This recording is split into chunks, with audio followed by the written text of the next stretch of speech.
అందరికీ నమస్కారం అండి. ఇవాళ మనం చెప్పుకోబోయే కథ పేరు హృదయ వైకల్యం. ఈ కథని రచించిన వారు శర్వానా గారు. ఇక మనం కథలోకి వెళ్ళిపోతే, నా కూతురికి ఏంటమ్మా బంగారు బొమ్మ, కోరి వచ్చి చేసుకుంటారు గర్వంగా నవ్వుతూ తన 4 ఏళ్ల కూతురి బుగ్గపై ముద్దు పెట్టాడు రాజేంద్ర. బడాయ్, ఎంత అందగత్తైనా కట్నం ఇవ్వక తప్పదు, నువ్వు కాళ్ళు కడగక తప్పదు, రాజేంద్ర తల్లి ఈశ్వరి అన్నది. వాళ్ళేం మాట్లాడుకుంటున్నారో అర్థం కాకపోయినా తన తండ్రి చూపించే ప్రేమకు నవ్వేసుకుంటుంది ఆ నాన్న చిట్టి రాకుమారి వెన్నెల. పాల బుగ్గల చిన్నది వెన్నెల, నాన్న గారాల పట్టి, నానమ్మ వరాల కుట్టి, తాతయ్య ముద్దుల మనవరాలు, 2 తరాల నుండి ఆడపిల్లలు లేని ఇంటిలో పుట్టిన మహాలక్ష్మి. తన ముద్దు ముద్దు మాటలతో అల్లరితో ఎవరినైనా ఇట్టే వశం చేసుకోగల అల్లరి చిన్నారి. నల్లని ఆకాశంలో అందంగా మెరిసే జాబిలమ్మకు సైతం ముచ్చట ఉన్నట్టు నేలపైన ఆడే ఈ వెన్నెలమ్మలో కూడా లోపం ఉంది. అది తన 5వ వేట గమనించారు తల్లిదండ్రులు. ఉన్నట్టుండి వేళ్ళు వంకరపోతుండేవి వెన్నెలకు. మళ్ళీ బలం ఉపయోగించి నిటారుగా పెడితే తప్ప యథాస్థానానికి వచ్చేవి కాదు. ఇలా తరచూ జరుగుతుంటుంటే రాజేంద్ర ఆందోళన చెంది హాస్పిటల్కి తీసుకువెళ్ళాడు. డాక్టర్ వెన్నెలను పూర్తిగా పరీక్షించి ఒక నిర్ధారణకు వచ్చారు. మీ అమ్మాయికి జన్యు సంబంధిత సమస్య వల్ల ఎముకలు పూర్తిగా అతుక్కోక జాయింట్ల దగ్గర అయితే పట్టు కోల్పోతున్నాయి, లేదా తిరగకుండా గట్టిగా ఫిక్స్ అయిపోయాయి అన్నారు రిపోర్టు తిరిగేస్తూ. ఆ తల్లిదండ్రులకు కొద్దిగా అర్థమై టెన్షన్గా, అయితే వాటిని సరిచెయ్యలేమా డాక్టర్ అని అడిగారు. ఇప్పటి వరకు ప్రపంచంలో ఇలాంటి కేసులు చాలా తక్కువగా నమోదయ్యాయి. వీటి మీద రీసెర్చ్ ఇంకా జరుగుతూనే ఉంది. కానీ పూర్తిగా తగ్గించే మార్గం మాత్రం దొరకలేదు అంటూ తన ల్యాప్టాప్లో కొన్ని వివరాలను చూపించారు. అసలు ఈ సమస్యకు కారణం ఏంటి డాక్టర్ అని అడిగింది వెన్నెల తల్లి హారిక. కారణం అనేది ఖచ్చితంగా ఉండదు. గర్భంలో ఉన్నప్పుడు తన పోషకంలో అవకతవకలు కావచ్చు, మన జీన్స్లో కాలానుగుణంగా వచ్చే మ్యూటేషన్ అంటే ఊహించని మార్పులు కావచ్చు, లేదా మీ కుటుంబంలో ముందు తరాల వారి నుంచి పారంపర్యంగా వచ్చినది అయ్యుండొచ్చు. ఇలా ఏదైనా, దీనివల్ల ఫ్యూచర్లో వచ్చే సమస్యలు ఏంటి డాక్టర్ బాధగా అడిగాడు రాజేంద్ర. ఇవి కూడా మనం ఎక్స్పెక్ట్ చెయ్యలేవండి. పాప ప్రస్తుతానికి అంతే, కింది బాసిమటం వేసి కూర్చోలేదు. ఎందుకంటే తన హిప్ జాయింట్ ఇంకా మోకాళ్ళ జాయింట్ ఫ్లెక్సిబుల్గా లేవు. అదే కాకుండా మోచెయ్యి దగ్గర కండరాలు కూడా తనకి సహకరించట్లేదు. ఇకపై మరేమీ ఇలా కాకుండా దగ్గరుండి ఎక్సర్సైజ్ చేయిస్తే కొద్ది వరకు మెరుగుపడొచ్చు అంటూ సూచించారు. అక్కడ నుంచి బయలుదేరిన ఆ తల్లిదండ్రులు తన కూతురి జీవితం తలుచుకొని చాలా దిగులు పడ్డారు. ఇంటి దగ్గరే ఫిజియోథెరపిస్ట్ని పిలిపించి అన్ని రకాల వ్యాయామాలు చేయించేవారు. కాలం గడిచే కొద్దీ కాళ్ళు చేతులు వేళ్ళు కూడా వంకరగా అయిపోయాయి. దేవుడు మనకి ఒకటి తక్కువిస్తే మరొకటి ఎక్కువిస్తారేమో. వెన్నెల చదువులలో ఎప్పుడు ముందు ఉండేది. తన లోపాల వల్ల అందరిలా పరుగులు పెట్టలేకపోయినా ఒకరి మీద ఆధారపడేది కాదు. తల్లిదండ్రులు కూడా ఈ విషయానికై కాస్త సంతోషపడేవారు. పెరుగుతున్న వయసుతో పాటు తన కండిషన్ వెన్నెలకు అర్థమైంది. అది తనకు పెద్ద సమస్యలా ఎన్నడూ అనిపించలేదు. కానీ స్కూల్లో మాత్రం టీచర్స్ అందరూ తనను ఒక గాజు బొమ్మలా చూసుకునేవారు. గేమ్స్ పీరియడ్లో కూడా తనను పక్కన కూర్చోబెట్టేవారు.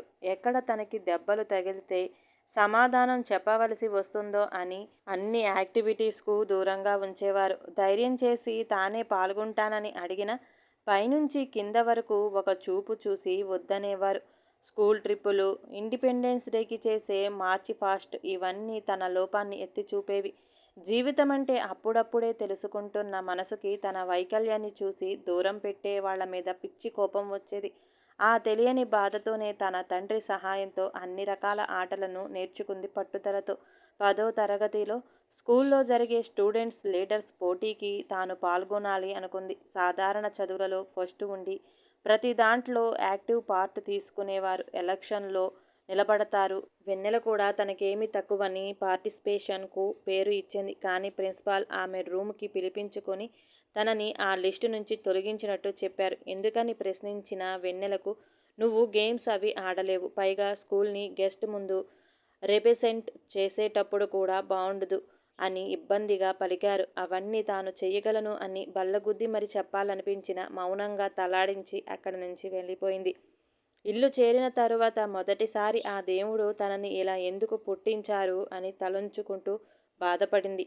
కొన్ని రోజులు ముభావంగా ఉండి తర్వాత సర్దుకొని, కానీ ఆ గాయం అలానే మాయని మచ్చలా తన మదిలో మిగిలిపోయింది. తన తల్లిదండ్రులు కూడా ఎంత ప్రేమగా చూసుకున్నా ఒక్క పని కూడా చెయ్యనిచ్చేవారు కాదు. అందులోనే వారి అమితమైన ప్రేమను చూసుకుంటూ ఉండేది.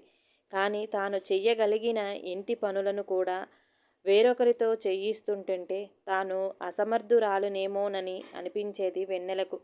ఇక బంధువులు ఇంటికెళ్తే సరే సరి, నీ తెలివికి, నీ బాడీ ప్రాబ్లమ్స్కి నువ్వు డాక్టర్ చదివితే మంచిది అంటూ అదేదో పెద్ద జోక్ అయినట్టు తన ముందే నవ్వేసేవారు. అలా అనుకోవడం వారి మ్యాచ్యూరిటీ లేని మనస్తత్వాలు అని తెలిసినా ప్రతిసారి అలా వేలెత్తి చూపిస్తుంటే నచ్చలేదు. స్కూల్లో టీచర్స్ ప్రవర్తించే తీరులా అనిపించి క్రమేణా ఎవ్వరింటికి వెళ్ళడం మానేసింది. వాళ్ళు చెప్పారని కాకుండా వెన్నెల ఇంటర్లో తనకు నచ్చిన బైపీసీలో జాయిన్ అయింది. అక్కడ తనకు వచ్చే మార్కులతోనే కాస్త కుదుటపడి తన తెలివితేటలపై తిరిగి నమ్మకం కుదిరి సంతోషంగా ఉండసాగింది.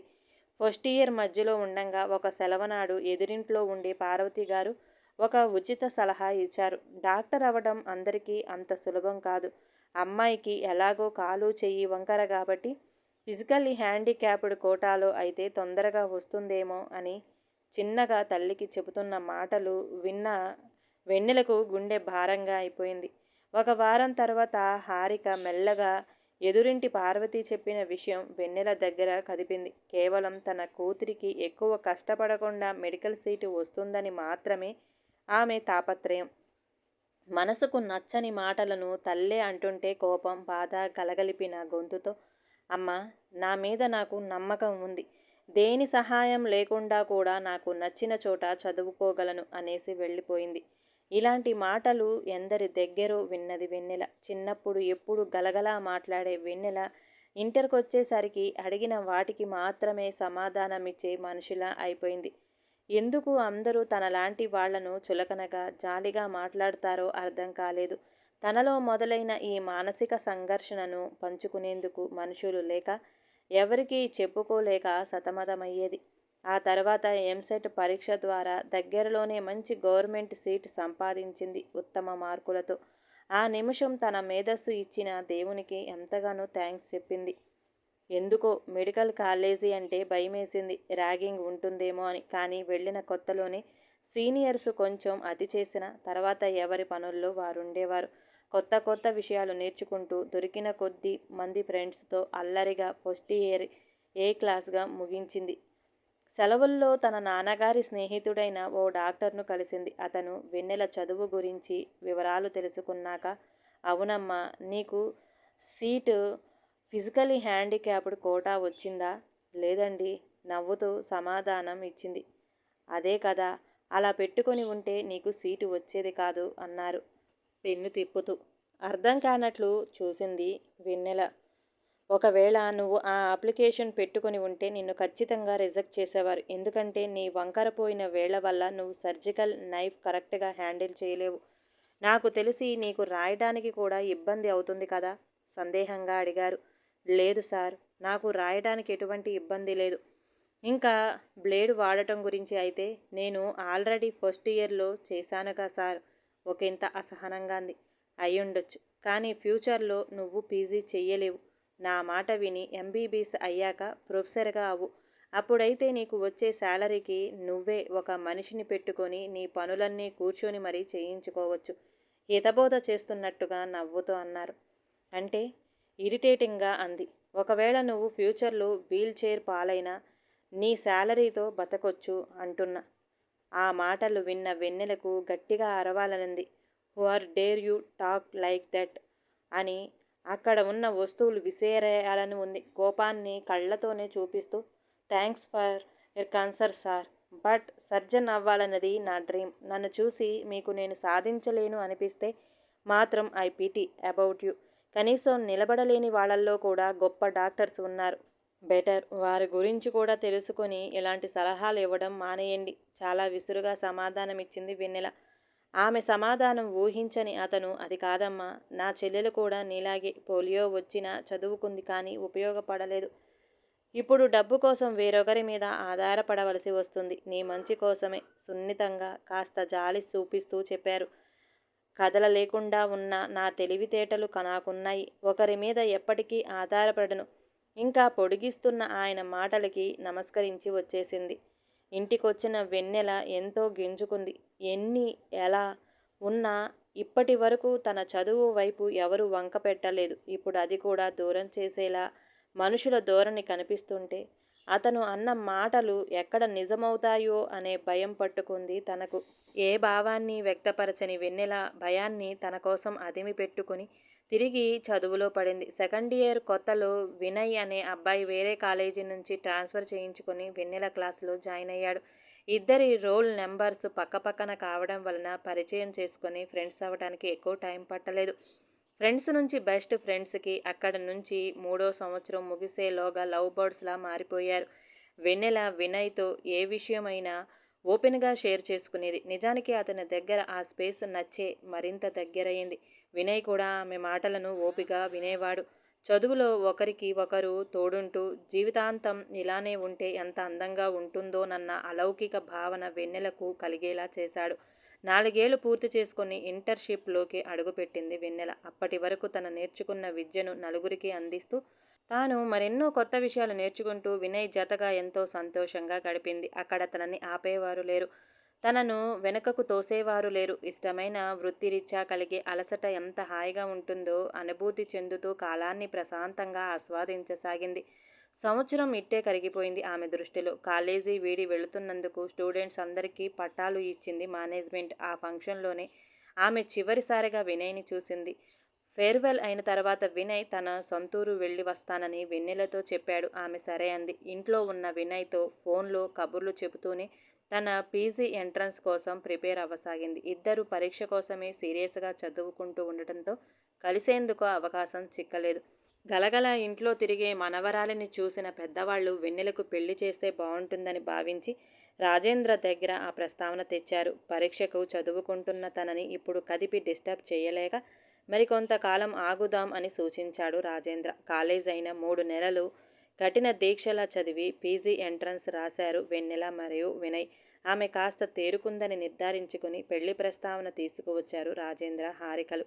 ఇంకా చదవాల్సింది చాలా ఉన్నా పెళ్లి చేసుకుని సంతోషంగా ఉండాలని సహజ ఆడపిల్లల కలలు కనేది వెన్నెల. అందుకే వాళ్ళు పెళ్లి మాట ఎత్తగానే ఖండించకుండా రిజల్ట్ వచ్చాక అంటూ తోసిపుచ్చింది. నిజానికి దొరికిన ఈ టైంలో వినయ్ గురించి చెప్పి పెళ్లి కుదుర్చుకోవాలని ఎంతో ఆశపడింది. పడిందే తరుణంగా విషయం ఇది అని వినయ్కి ఫోన్ చేయాలని చూసింది. అందుబాటులో లేదని సమాధానం వచ్చింది.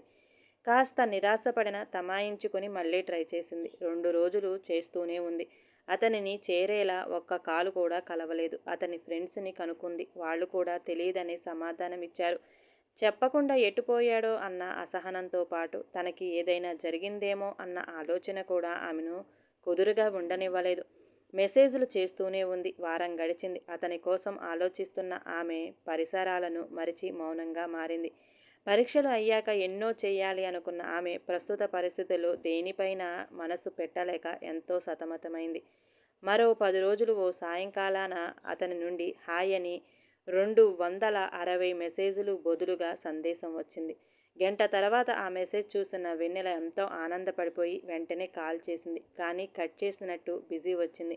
మళ్ళీ చేయబోతుంటే అందరూ ఉన్నారు అని పెట్టి ఏంటి విషయం అని అడిగాడు వినయ్. ఇన్ని రోజుల తర్వాత మాట్లాడుతున్నా ఎలా ఉన్నావు అని అతను అడగపోయేసరికి చాలా నిరుత్సాహపడింది వెన్నెల. దానిని క్షణంలోనే మరిచి ఎలా ఉన్నావు, ఏమైపోయావు ఇన్ని రోజులు ఆపేక్షగా అడిగింది. బాగానే ఉన్నా, ఫోన్ పోయింది అంటూ రిప్లై ఇచ్చాడు. ముక్తసరిగా అనిపిస్తున్న అతడి సమాధానానికి కాస్త కంగారుగా అనిపించింది. మెల్లగా కనుక్కోవాలని నీతో ఓ విషయం చెప్పాలి అంటూ పంపింది. 10 నిమిషాలైనా రిప్లై రాలేదు. ఆశగా చూస్తున్న వెన్నెల కళ్ళల్లో మెరుపు మరింత పెంచేలా కలుద్దామా అని అడిగాడు వినయ్. ఊహించనట్టుగా అడిగేసరికి ఎగిరి గంతు వేసింది. ఆమెకు అతనిని చూడాలని ఎంతగానో అనిపిస్తుండటంతో వెంటనే తప్పకుండా. ఎక్కడ? నేను రానా మీ ఊరు ఉత్సాహంగా అడిగింది. లేదు, నేనే వస్తాను అంటూ టైము ప్లేసు చెప్పాడు. అది చూసి సంతృప్తిపడి వెంటనే పెళ్లి కోసం ఒక మాట చెప్పాలని కదపపోతే చుట్టాలందరూ ఉన్నారు, నేను తర్వాత మాట్లాడతా అని ఆఫ్లైన్కి వెళ్ళిపోయాడు. అతడి ఫ్యామిలీ రిస్ట్రిక్షన్స్ కోసం తెలిసిన ఆమె ఇక రెట్టించలేదు. కలిసే క్షణం కోసం ఎదురు చూడటం మొదలుపెట్టింది. 2 రోజుల తర్వాత సాయంత్రం వేళ తమ కాలేజీ దగ్గరలో ఉండే పార్కులో వెయిట్ చేస్తూ ఉంది వెన్నెల. వినయ్ చెప్పిన టైం అయినా ఇంకా రాకపోయేసరికి కాంటాక్ట్ చేయడానికి చూస్తున్నా అందుబాటులోకి దొరకటం లేదు. విసుగ్గా ఉన్న చుట్టూ ఉండే పచ్చదనం, వీచే చల్లగాలి సాక్షి రాబోయే జీవితం కోసం ఊహలలోకి మనసుని మళ్లించుకుంది. ఇంతలో ఎవరో తట్టినట్టుగా అనిపించి వినయ్ అనుకుని మెరిసే కళ్ళతో తిరిగింది. ఎదురుగా ఉన్నది వినయ్ కాదు, కార్తీక్. తమతో పాటు చదువుకున్న క్లాస్మేట్. ఒక రకంగా వినయ్కి మంచి స్నేహితుడు. వినయ్ కాదని తెలిసిన ముఖం చిన్నబోయిన చిరునవ్వుతో పలకరించింది. అతడు కూడా నవ్వి కాసేపు మాట్లాడాక ఆ కవర్ తీసి వెన్నెల చేతిలో పెట్టాడు. ఏమిటి అని సందేహంగా అడిగినా ఆమెకు సమాధానం ఇవ్వకుండా దూరంగా వెళ్ళి నిలుచున్నాడు. అయోమయంగా తెరిచిన ఆమె కనుల్లో కన్నీరు సంద్రమై ఉప్పొంగింది. నన్ను క్షమించు వెన్నెల. ఇప్పుడు చెప్పటం తప్పని తెలిసినా నా చేతుల్లో ఇంకేం మిగల్లేదు. చిన్నప్పుడే నా మరదలితో పెళ్లి నిశ్చయమైనా నీతో ప్రేమలో పడటం నేను చేసిన నేరం. మన విషయం ఇంట్లో తెలిసి వెంటనే నాకు నిశ్చితార్థం చేశారు. వాళ్ళని ఎదిరించి నీకోసం రావటం అసాధ్యం కాదు. కానీ మా వాళ్ళు నిన్ను ఎప్పటికీ కలుపుకోరు. కోరి నిన్ను నరకంలో పడేయడం నాకు అసలు ఇష్టం లేదు. నీకు ఎదురుపడి ఈ విషయం చెప్పలేను. క్షమించమని తప్ప ఇంకేం అడగాలో నాకు తెలియటం లేదు. సుపరిచితమైన అతడి చేతి రాతతో ఉన్న పదాలు 1000 మీటర్ల వేగంతో వచ్చిన బాణాల్లో ఆమె గుండెల్లో గుచ్చుకున్నాయి. దూరం నుండి వెన్నెలనే చూస్తున్న కార్తీక్ చలనం లేకుండా కూర్చున్న ఆమెను చేరాడు మెల్లగా. వెన్నెల అది అంటూ చెప్పబోతే తలను అడ్డంగా ఊపింది. గొంతు దాటి ఒక మాట పలకటానికి కూడా ఆమెకు సత్తువలేదు. లేచి బయలుదేరింది. డ్రాప్ చేస్తాను అంటున్నా వినిపించుకోకుండా ఆటో ఆపి అడ్రస్ చెప్పింది. నేరుగా తన గదిలోకి వెళ్ళి తలుపు వేసుకొని అప్పటి వరకు అదిమి పెట్టిన బాధకి కట్టలు తెంచింది. గుండెలు పగిలేలా, చూసినా ఎవ్వరైనా చలించిపోయేలా ఏడుస్తూనే ఉంది. బుద్ధి నేర్చాక మనసుకు ఎంతో దగ్గరైన వ్యక్తి వినయ్. అలాంటిది అతడు మధ్యలోనే వదిలేసి వెళ్ళగానే మొత్తం శూన్యంగా మారిపోయింది వెన్నెలకు.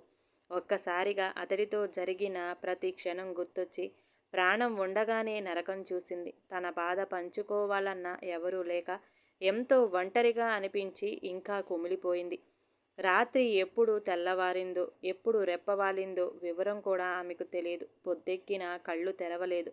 హారిక వచ్చి తడుతుంటే మగతగా కళ్ళు తెరిచింది. ఏమైందమ్మా, ఇంతసేపు పడుకున్నావు? లాలనగా అంటున్న తల్లిని చూసి ముందు రోజు జరిగింది గుర్తొచ్చింది. అంతా కల అయితే బాగుణ్ణు అంటూ పిచ్చి మనసు ఆరాటపడింది.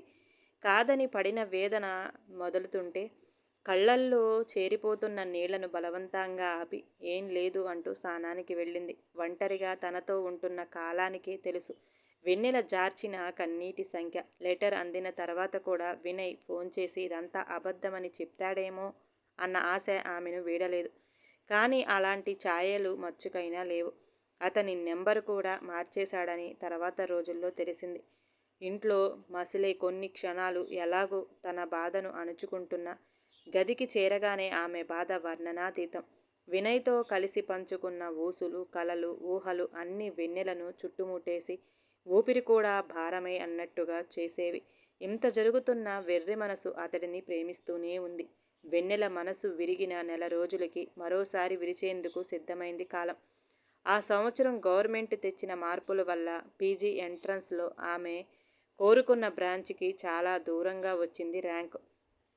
అప్పటికే కృంగిపోయిన మనసు రిజల్ట్ వలన విరక్తి ఛాయలు నింపుకుంది. ఆఖరికి చదువుకి కూడా నేను లోకువయ్యానా అనుకుంటూ డిప్రెషన్లో ఉండిపోయింది. అప్పటికే ముభావంగా ఉంటున్న వెన్నెలను చూసిన తల్లిదండ్రులు అది ఎగ్జామ్ కోసమే అనుకొని ఇంకేం మాట్లాడలేదు. ఇంకో అవకాశం ఇవ్వాలని మనస్ఫూర్తిగా అనుకున్నారు. పెళ్ళి అని మునుపు అనుకున్న మాటను మళ్ళీ ఆమె కుదురుకునే వరకు ఎత్తకూడదని నిర్ణయించుకున్నారు. రోజు రోజుకు ఆమె మానసిక పరిస్థితి దిగజారుతున్న గమనించకుండా అయిపోయింది వెన్నెల. ఎంత ప్రయత్నిస్తున్నా వినయ్ని మర్చిపోలేక, దేనిపైన మనసు లగ్నం చెయ్యలేక నిసారంగా తయారైంది. 2 నెలలు దాటింది. ఆమె బాధ కారణం పూర్తిగా తెలియకపోయినా మళ్లించేందుకు తనతో ఎక్కువ సమయం గడిపేవారు రాజేంద్ర. అలా ఓనాడు వాకింగ్కు వెడుతుండగా ముందెప్పుడో వెన్నెల కలిసిన రాజేంద్ర డాక్టర్ స్నేహితుడు ఎదురయ్యాడు. అతను తండ్రితో మామూలుగా మాట్లాడినా నీకు పీజీ సీట్ ఎందుకు అన్న అతని మాటలు మెదడులో తిరిగి హేళనగా అనిపించింది. అక్కడ నుండి కాస్త దూరం వచ్చి బెంచిపై కూర్చుంది. ఆమెలో కొత్త ఆలోచన మొదలైంది. ఏదో అడ్డు తగిలిందని జీవితాన్ని ఆపేసి అక్కడే ఉండిపోయాను అని ఆత్మ పరిశీలన చేసుకుంటూ చిన్నప్పటి నుండి తాను డాక్టర్ అవ్వడం కోసం పడ్డ కష్టాన్ని గుర్తు చేసుకుంది. ఇంటర్ సమయంలో మనసు పొందిన తృప్తిని నెమరవేసుకుంది. చాలా రోజుల తర్వాత మనసు ప్రశాంతంగా అనిపించింది. ఈ జ్ఞాపకాల మధ్య వినయ్ పేజీ వెనక్కి లాగుతున్నా చెదరకుండా తనేం చేయాలో నిర్ణయించుకుంది వెన్నెల. ఎవరికి ఎప్పుడు మనసు వికసిస్తుందో ఎవరికీ తెలియదు. కానీ అలా కదిలిన మనిషి మాత్రం మళ్ళీ వచ్చే అవాంతరాలను చూసి ఆగిపోడు. తప్పించుకోలేకపోయినా ఎదుర్కొనే ధైర్యం మాత్రం తప్పకుండా సాధించే ఉంటారు. బూజు పట్టిన పుస్తకాలను తెరిచి ప్రయత్నం మొదలుపెట్టింది. అదుపు తప్పే ఆలోచనలకు కళ్ళెం వేసింది. తనకు కావలసిన సర్జరీ డిపార్ట్మెంటులో సీటు సంపాదించడమే ధ్యేయంగా దృఢంగా నిలబడింది వెన్నెల. తిరిగి చదువులో పడిన కూతుర్ని చూసి ముచ్చటపడ్డారు తల్లిదండ్రులు. చదువుతో పాటు దగ్గరలో ఉండే హాస్పిటల్లో ట్రైనింగ్ జాబ్ లాంటిది చేస్తూ కాలాన్ని బిజీగా మార్చుకుంది. 10 నెలలు తిరిక లేకుండా సాగాయి. పరీక్ష కోసం జాబు మానేయడంతో ఎగ్జామ్ అయ్యాక ఎంతో ఖాళీగా అనిపించింది వెన్నెలకు. సరిగ్గా ఇదే సమయంలో వినయ్ వదిలేయడం గుర్తువచ్చి మళ్ళీ డిస్టర్బ్ మూడ్లోకి వెళుతున్న మనసుని బలవంతంగా ఆపింది. ఇన్ని రోజుల్లో అతని కోసం ఒక్కసారి కూడా తెలుసుకోలేదు ఆమె.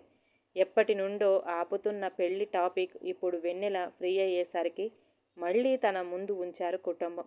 గాయం మానక ఇంకా అలాగే ఉంది. మళ్ళీ కొత్త బంధమా అనుకుంటూ వద్దని చెప్పేసింది. కానీ పెద్దవాళ్ళు వినలేదు. పట్టుపట్టేసరికి రాజేంద్ర ఓ సంబంధం చూశారు.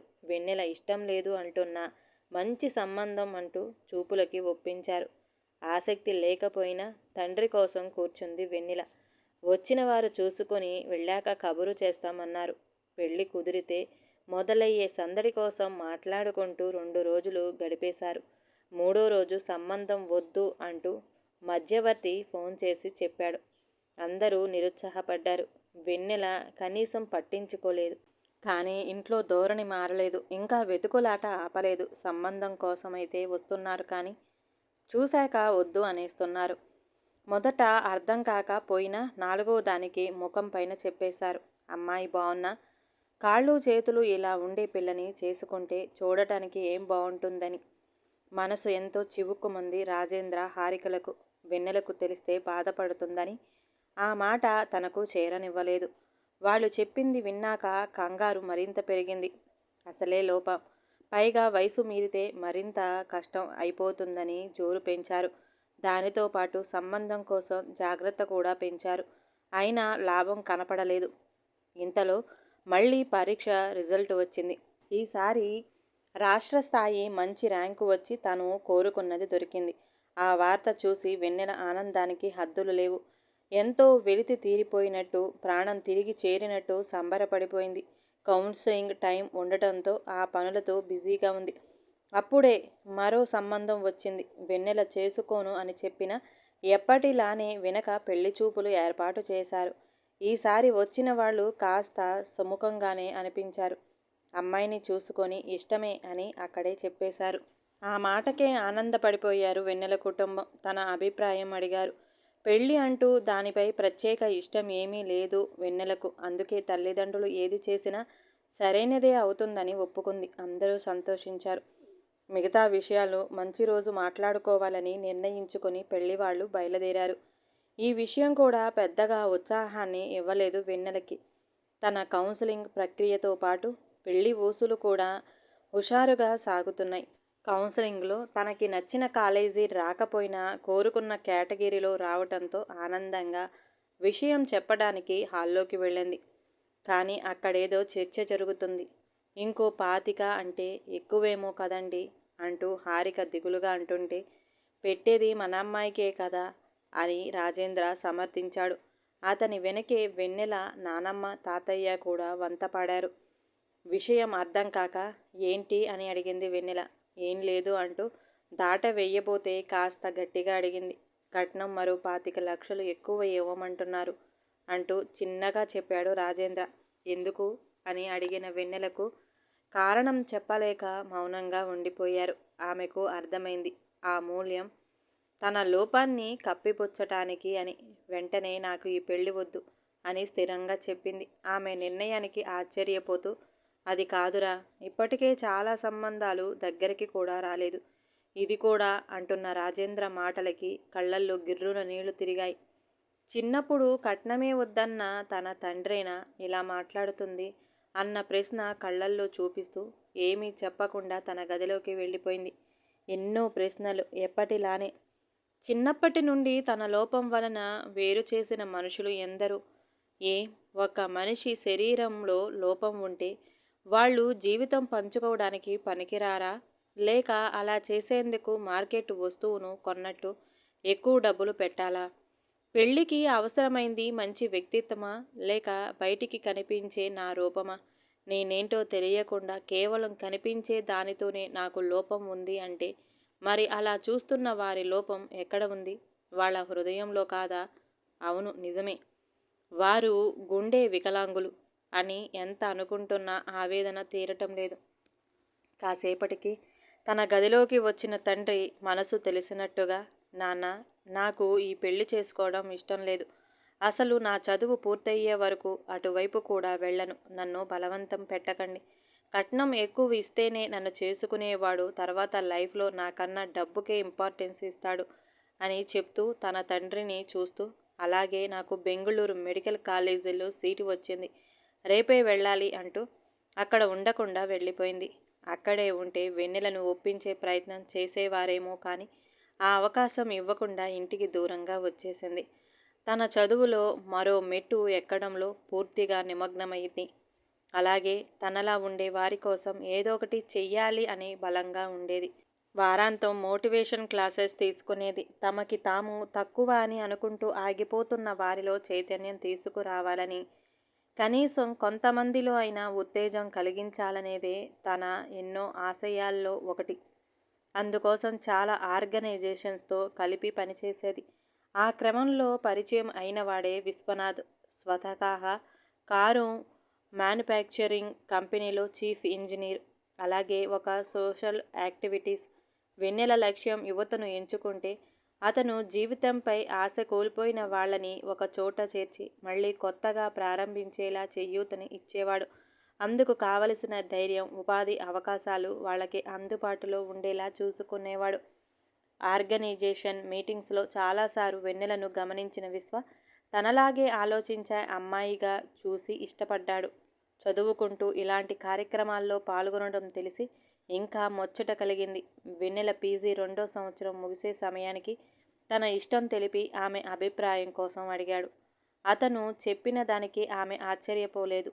ఎప్పటి నుండో అతని తీరు తెలుస్తూనే ఉంది. కానీ మరోసారి ప్రేమను స్వాగతించేందుకు తను సిద్ధంగా లేదు.